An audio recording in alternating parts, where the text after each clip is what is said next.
The inheritance. My heart pounded as the lawyer revealed the news about the inheritance. I couldn't believe my ears. An old hotel, hidden away in the depths of a forgotten town, was now mine.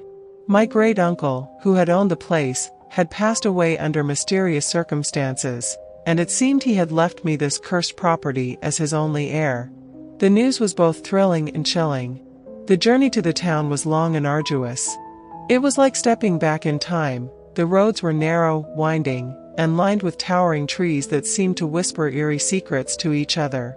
As I finally arrived at the hotel, I couldn't shake the feeling of being watched.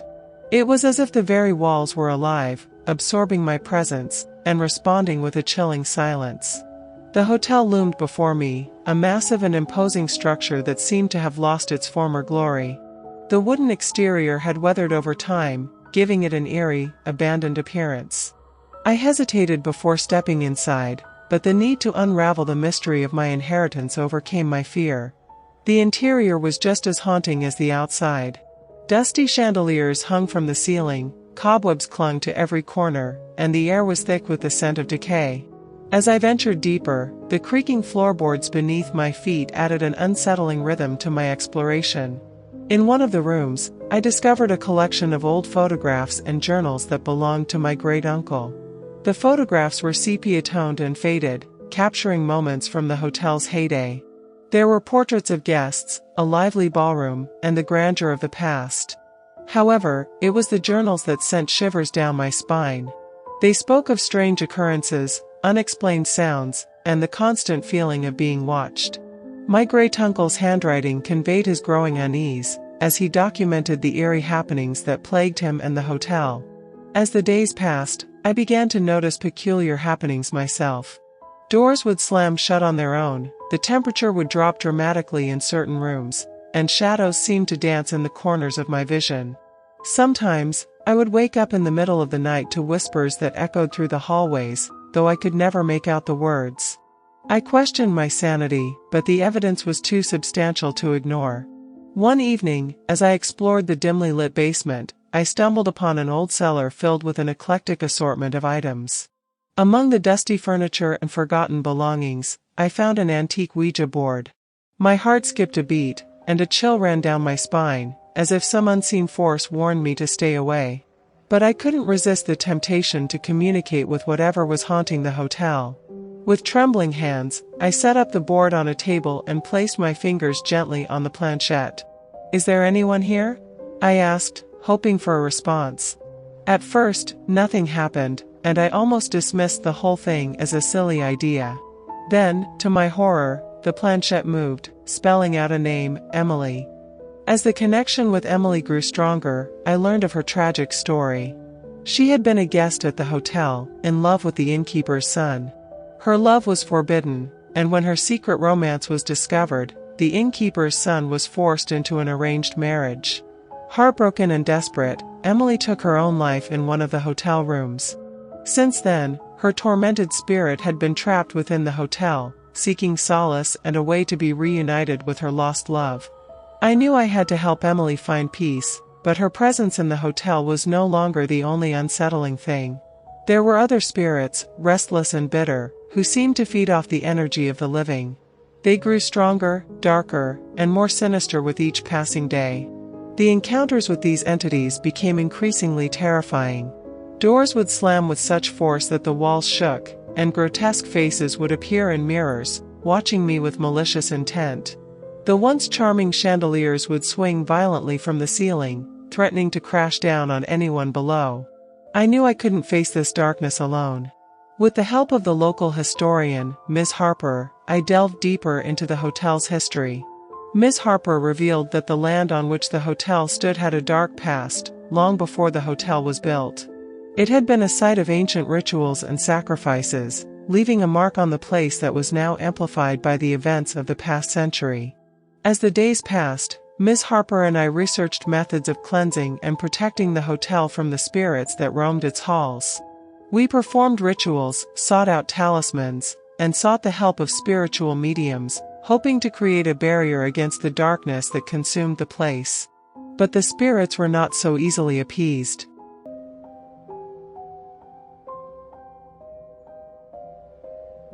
The unholy confrontation. As the entities within the haunted hotel grew stronger, their presence became more oppressive, making it nearly impossible to rest or think clearly. The ancient spirits seemed determined to drive me out, to claim the hotel and its secrets as their own. But I couldn't abandon Emily's tormented soul to their clutches. Determined to find a way to help her find peace, I pressed on, guided by the knowledge and support of Ms. Harper. Together, we sought the expertise of an old spiritual medium named Madame Lorraine, who claimed to have experience in dealing with spirits. With her guidance, we performed elaborate rituals, chanting ancient incantations, and creating sacred circles of protection. The atmosphere in the hotel became even more charged with energy, as if the spirits themselves were mocking our efforts. During one particularly intense seance, we finally made contact with Emily's restless spirit. Her presence was both sorrowful and vengeful, torn between the love she had lost and the anger she harbored towards those who had caused her suffering. She spoke through Madame Lorraine, her voice trembling with pain. "I cannot rest until I find my love, until I reunite with him." Emily's voice echoed through the room, sending chills down my spine. "But Emily, the world of the living and the world of the dead are separate," I pleaded, hoping to reason with her ethereal presence. "You must find a way to let go of your earthly attachments and move on to find peace." Emily's response was laced with bitterness. "You do not understand the depths of my love and my suffering. I will not be denied my happiness, even in death." Despite her anger, there was a glimmer of hope in Emily's words. It became clear to me that Emily's soul was not inherently evil but trapped in a state of anguish and desperation. If we could help her find closure. Miss Harper suggested that we seek out more information about Emily's lost love, the innkeeper's son. We scoured old records and archives, tracing the steps of the tragic love story that had unfolded within the hotel's walls.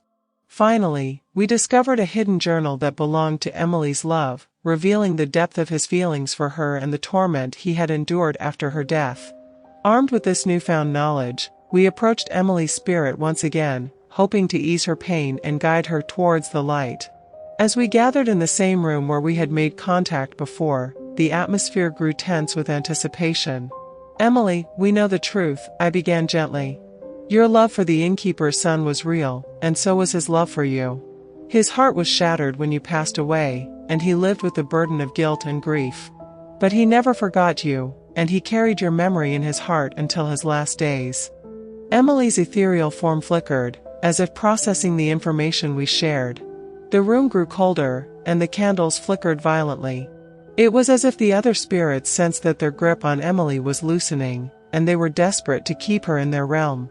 "You must release your anger and pain, Emily," Miss Harper spoke firmly but compassionately. "Your love awaits you on the other side, and you cannot be with him while you hold on to vengeance and suffering." As Emily's inner turmoil reached its peak, the hotel seemed to quake with invisible forces. Shadows danced frantically across the walls, and the air crackled with supernatural energy. The spirits of the hotel were enraged, sensing that their dominion over the property was slipping away. With a voice filled with anguish, Emily finally spoke. "I have carried my pain for so long, afraid of letting go. But I cannot bear this burden any longer. I long to be with him again." With those words, a brilliant light enveloped Emily's spectral form, and her ethereal figure began to rise. The room trembled, and the entities raged, their presence growing darker and more sinister as they tried to hold on to their domain. But Emily's light was stronger, fueled by the love that had transcended death. The oppressive forces could not withstand the purity of her spirit, and one by one, they began to fade into the shadows, consumed by their own intentions. In the final moments, Emily turned to me and Ms. Harper, her eyes filled with gratitude and relief. "Thank you for setting me free," she whispered, her voice like a gentle breeze. As Emily's spirit ascended to a place beyond our mortal realm, a profound peace settled over the hotel. The oppressive atmosphere lifted, and the once haunting halls now felt serene and comforting. The hotel had been cleansed, but it had come at a great cost. Madame Lorraine, who had served as our guide, was drained of her life force after channeling Emily's spirit. We mourned her passing but also knew that she had sacrificed herself for a greater purpose. With Emily's soul finally at peace, I felt a deep sense of gratitude and closure.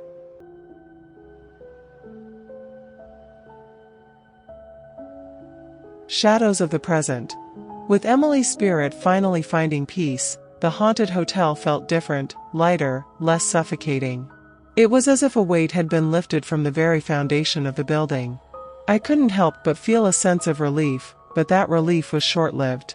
The hotel's history was deeply entwined with the supernatural, and it seemed that tranquility was not meant to last. As I settled into my new role as the hotel's owner, strange occurrences continued to happen. Doors that had been securely locked would swing open on their own, and objects would move mysteriously. Sometimes, I caught glimpses of shadowy figures lurking in the corners of my vision, only to vanish when I turned my gaze toward them.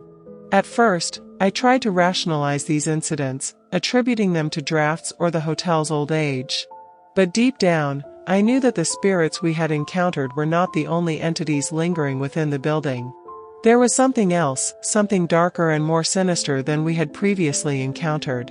One night, as I was inspecting the upper floors of the hotel, I heard an eerie sound echoing through the corridors, the faint melody of a music box. I followed the haunting tune, which seemed to draw me deeper into the heart of the building. The closer I got, the colder the air became, and a sense of dread settled over me.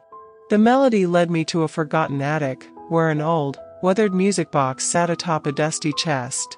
It was beautiful, with intricate carvings of angels and demons dancing together. I felt a strange compulsion to open it, and as I did, the music intensified, growing louder and more haunting. Suddenly, the atmosphere shifted, and the spirits of the hotel became restless once again. Shadows seemed to dance on the walls, twisting and contorting into grotesque shapes. A sinister presence filled the room, suffocating me with its presence. From the darkness emerged a figure, a woman in tattered, blood-stained clothes, her eyes hollow and filled with despair. Her face was gaunt and pale, and her presence exuded an aura of evil that chilled me to the bone. "Who are you?" I managed to stutter, my voice trembling with fear and uncertainty. In a raspy voice, she spoke, "I am Eliza, and this is my domain. Leave now, before you suffer the consequences." Despite the fear that gripped me, I knew I couldn't abandon the hotel and its troubled spirits. I had to confront whatever force was at play, no matter the cost. "You may have claimed this place once, but it doesn't belong to you anymore," I replied, trying to sound stronger than I felt. "I won't let you harm anyone here." Eliza let out a wicked laugh that echoed through the attic, sending shivers down my spine. "You think you can defy me? You are nothing but a mortal, weak and insignificant." As she spoke, the music box's tune grew louder and more chaotic, filling the room with an otherworldly symphony of discordant notes. The spirits around me seemed to cower in fear, as if they recognized the evilness that Eliza commanded. With a sudden burst of rage, Eliza lunged at me, her claws outstretched, but I managed to dodge just in time. She hissed and snarled, her eyes glowing with an unholy fire. It was clear that she was not a mere lost soul like Emily, she was an entity, fueled by darkness and hate.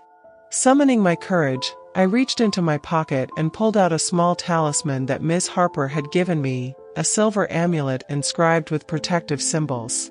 Holding it out in front of me, I recited the incantation I had learned from the old books in the hotel's library. The amulet glowed with a soft, silvery light, and Eliza recoiled as if burned. The music box's tune wavered, and the room trembled with the struggle between the forces of light and darkness. "You cannot banish me!" Eliza shrieked, her form flickering like a dying flame. "I am eternal." But the amulet's power grew stronger, and with a final burst of light, Eliza let out a blood-curdling scream and vanished, leaving behind only the haunting echo of her laughter.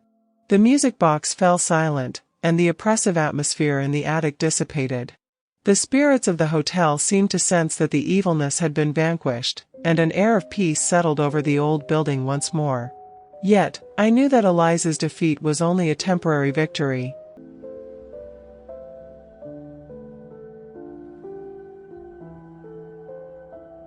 The unearthed secrets. As Eliza had been temporarily banished, a false sense of security settled over the haunted hotel. The spirits that lingered within its walls seemed calmer, as if they had found some solace in the light's triumph over darkness. But I knew better than to believe that the forces had been permanently defeated.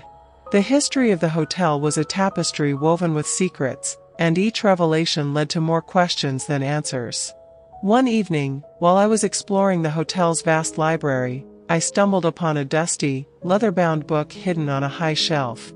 Its pages were filled with cryptic symbols and arcane writings that seemed to hint at ancient rituals and forbidden knowledge.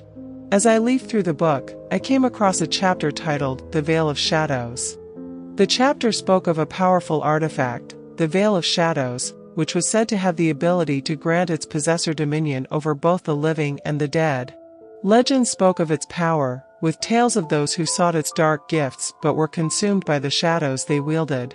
It was said that the Veil of Shadows had been hidden within the hotel, concealed from the world for centuries.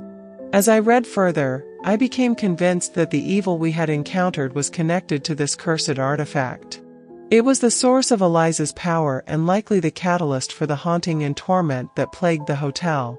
Determined to protect both the living and the dead from the intent of the veil, I sought the guidance of Ms. Harper and the few others I trusted. Together, we deciphered the clues within the book, leading us to believe that the artifact was concealed in a long-forgotten chamber deep within the hotel's basement. Armed with newfound purpose, I gathered the necessary materials for a ritual designed to seal the Veil of Shadows away, ensuring that its influence could no longer harm the living or the spirits trapped within the hotel. The ritual required precision and concentration, and the risk of failure weighed heavily on my shoulders. As we descended into the darkened depths of the basement, I couldn't shake the feeling of being watched. The air was thick with tension, and a sense of foreboding filled the dimly lit corridors. The spirits of the hotel seemed to sense the magnitude of our task, and they hovered anxiously around us, as if urging us onward. At last, we arrived at the entrance to the hidden chamber. The door was heavy and ornately carved with symbols that matched those in the ancient book. With trembling hands, I placed the key in the lock and turned it. The door creaked open, revealing a small, dimly lit room filled with relics of a forgotten era. In the center of the chamber stood a pedestal, upon which rested the Veil of Shadows.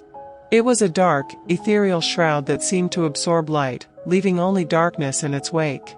As I approached, a chill ran down my spine, and I could feel the evil emanating from the artifact.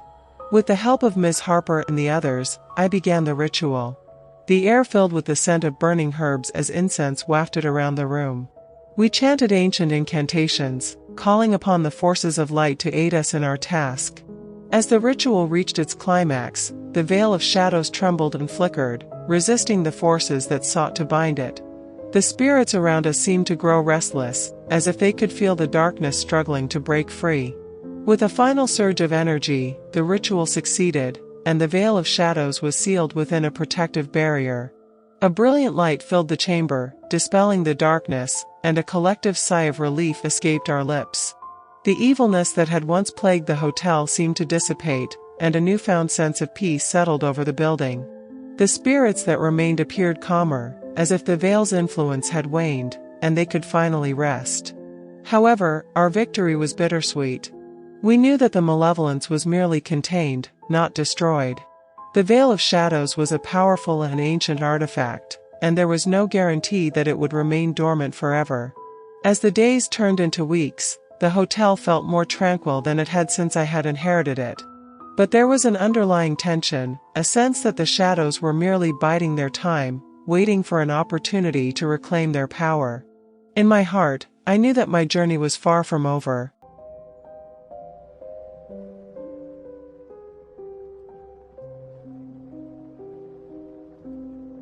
The Haunting's Endgame. As the days turned into weeks, the sense of calm within the hotel was deceiving. The evil had been sealed away, but its presence lingered like a shadow, waiting to strike again. I couldn't ignore the gnawing feeling that the Veil of Shadows would find a way to break free, unleashing its darkness once more. Late one stormy night, as rain pounded against the hotel's windows, a feeling of unease washed over me. I couldn't sleep, haunted by the knowledge that the final confrontation with the presence was imminent. The spirits of the hotel seemed agitated too, their whispers barely audible above the sound of the storm. As I paced the dimly lit hallways, I noticed a trail of faint, glowing footprints leading down a corridor. Curiosity and apprehension urged me to follow them, and soon, I found myself standing before a door that had always been locked. The glowing footprints ended here, as if urging me to enter.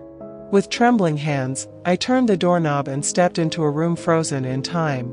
It was a bedroom, seemingly untouched by the passage of years.